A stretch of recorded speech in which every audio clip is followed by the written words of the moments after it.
Hey there folks, Rel here, and welcome to PlanetSide 2 Basic Training. Today we'll be offering up a brief introduction to the Heavy Assault Infantry class. We'll break down what equipment you'll have access to, and share some tips to get you off on the right foot. On the battlefield, the Heavy Assault class is identifiable by their bulkier armor. They're capable of shielding themselves from damage, carrying high-capacity weapons, and rocket launchers to deal with enemy vehicles. This makes them the frontline brawlers of PlanetSide 2, capable of taking on anything that's thrown at them. When it comes to default equipment, your Heavy Assault class has access to shotguns, SMGs, battle rifles, light machine guns, and heavy weapons. Shotguns and SMGs are there to deal with close-quarter situations, while battle rifles are geared toward long-range support. Other classes share access to those weapon types, but light machine guns and heavy weapons are available only to the Heavy Assault.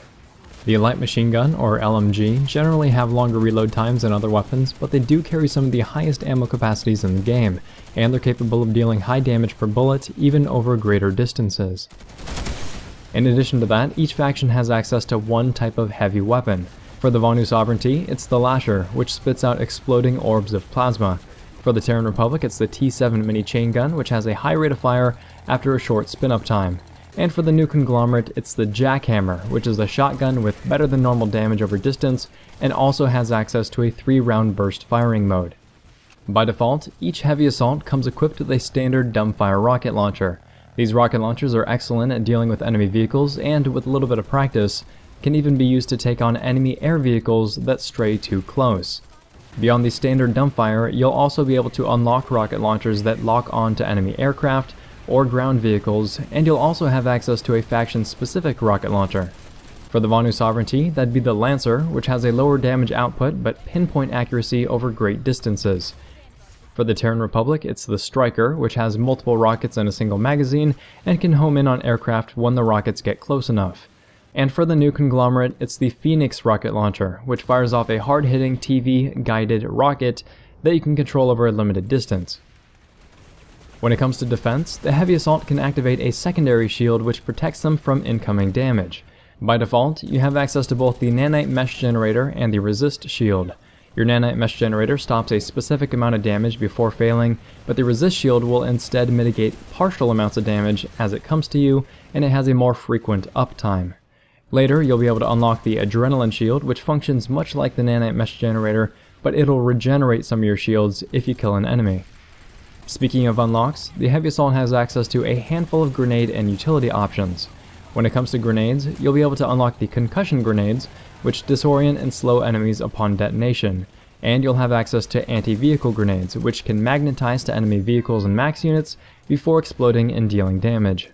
For utility options, the Heavy Assault shares the same medkits, restoration kits, and C4 that other classes have access to.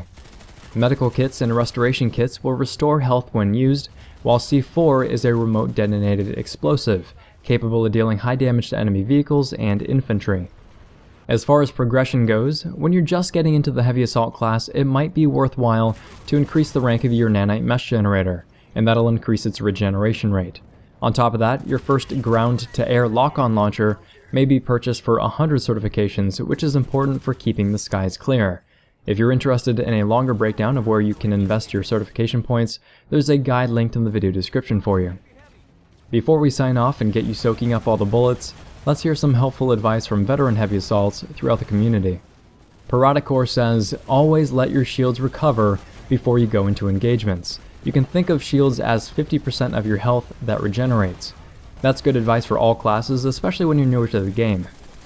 Typomancer says, Resist Shield is a powerful overshield that gives you 45% damage reduction at the very first level, and it does not lose charge when getting hit.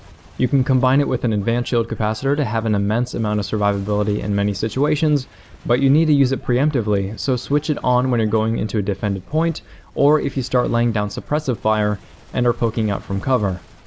Posse says, situational awareness and positioning trump everything, especially as a Heavy Assault. If you can effectively force 1 versus 1 engagements, then you're likely to win. Always think about where enemies are likely to come from, and pay attention to the minimap at all times. Hopefully those quick tips will help get you started making a ruckus as the Heavy Assault class in PlanetSide 2. If this video has been interesting, helpful, or entertaining, please feel free to like, subscribe, tell your friends about the channel, and if you have any questions about the Heavy Assault class or any advice that you can offer up to newer players, go ahead and leave those thoughts in the comments section down below so everybody can benefit. Thanks very much, folks. We're all signing off.